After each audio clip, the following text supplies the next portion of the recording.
दोस्तों आज जानते हैं उस महान व्यक्ति के बारे में जिन्होंने अपनी खुद की जिंदगी महिलाओं को शिक्षित बनाने के लिए और महिलाओं की मुक्ति के लिए समर्पित कर दी। उनका विशेष कार्य है सामाजिक सुधार में, सामाजिक आंदोलन में। उनको बहुत सारा पीड़ा सहना पड़ा, फिर भी वो पीछे नहीं हटी। उन्होंने अपनी पूरी जिंदगी महिलाओं को अच्छी जिंदगी देने के लिए समर्पित कर दी। तो उस महान व्यक्ति का नाम है क्रांति ज्योति श्रीमती सावित्रीबाई फुले। तो सावित्रीबाई फुले, इनका जन्म 3 जनवरी 1831 को हुआ था। उनके माताजी का नाम लक्ष्मीबाई और पिताजी का नाम खंदूजी नेवसे था। सावित्रीबाई फुले का विवाह एक महान क्रांतिकारी, क्रांति सूर्य को कहा जाता है, ऐसे महात्मा ज्योतिराव फुले इनके साथ 1841 में हुआ था। सावित्रीबाई फुले भारत के पहले बालिका विद्यालय की पहली प्रिंसिपल थी। वो पहली किसान स्कूल की संस्थापक भी थी। महात्मा ज्योतिराव को महाराष्ट्र और भारत में सामाजिक सुधार आंदोलन में एक सबसे महत्वपूर्ण व्यक्ति के रूप में माना जाता है। उनको महिलाओं और पिछड़े वर्ग को शिक्षित करने के प्रयास के लिए जाना जाता है। ज्योतिराव, जो कि बाद में ज्योतिबा के नाम से जाने गए, सावित्रीबाई के वो संरक्षक, गुरु तथा समर्थक थे। सावित्रीबाई जी ने अपने जीवन का एक मिशन की तरह जिया, जिसका उद्देश्य था विधवा विवाह करवाना, छुआछूत को मिटाना। उन्होंने महिलाओं की मुक्ति और महिलाओं को शिक्षित बनाने के लिए काफ़ी विशेष प्रयत्न किया।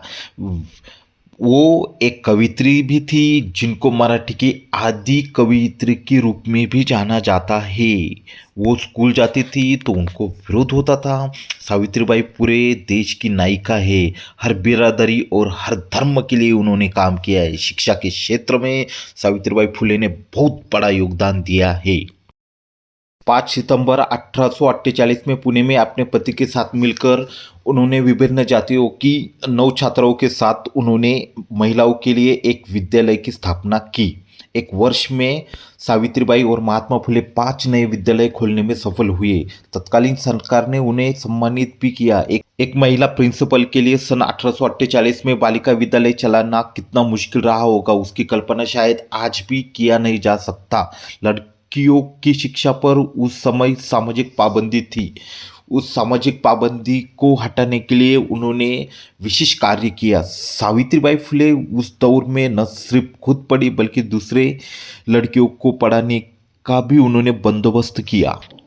जब स्कूल जाती थी लोग उन पर पत्थर मारते थे, उन पर गंदगी फेंक देते थे। आज से 160 साल पहले महिलाओं के लिए स्कूल खोलना कितना पाप माना जाता था। ऐसे स्थिति में सामाजिक मुश्किलों को झेल के उन्होंने अकेला एक बालिका विद्यालय चालू किया, वो भी पुणे जैसे शहर में, जहाँ पे ब्राह्मण लोगों की संख्या ज़्यादा थी। ऐसे टाइम पे पीढ़ी परंपरा या प्रथाओं को विरोध जाना कितना मुश्किल होता था। सावित्रीबाई एक शिक्षण सुधारक और समाज सुधारक दोनों की तरह काम करती थी। विधवा महिलाओं की स्थितियों को सुधारना और सती प्रथा को रोकना, विधवा महिलाओं का पुनर्विवाह के लिए भी उन्होंने काफ़ी प्रयास किए। ये सभी काम वह विशेष रूप से ब्रिटिश कालीन भारत में महिलाओं के विकास के लिए करती थी। 19वीं शताब्दी में कम उम्र में ही महिलाओं का विवाह कर दिया जाता था, इसलिए वो उस समय बहुत सी महिलाएं अल्पायु में ही कम उम्र में ही विधवा बन जाती थी और धार्मिक परंपराओं के अनुसार महिलाओं का पुनर्विवाह नहीं किया जाता था। 1881 में कोल्हापुर की गजट में ऐसा देखा गया कि विधवा होने के बाद उस समय महिलाओं को अपने सर का बाल मुंडवाना पड़ता था और बहुत ही साधारण जीवन जीना पड़ता था विधवा महिलाओं को। सावित्रीबाई और ज्योतिराव ऐसे महिलाओं को उनका हक दिलवाना चाहते थे।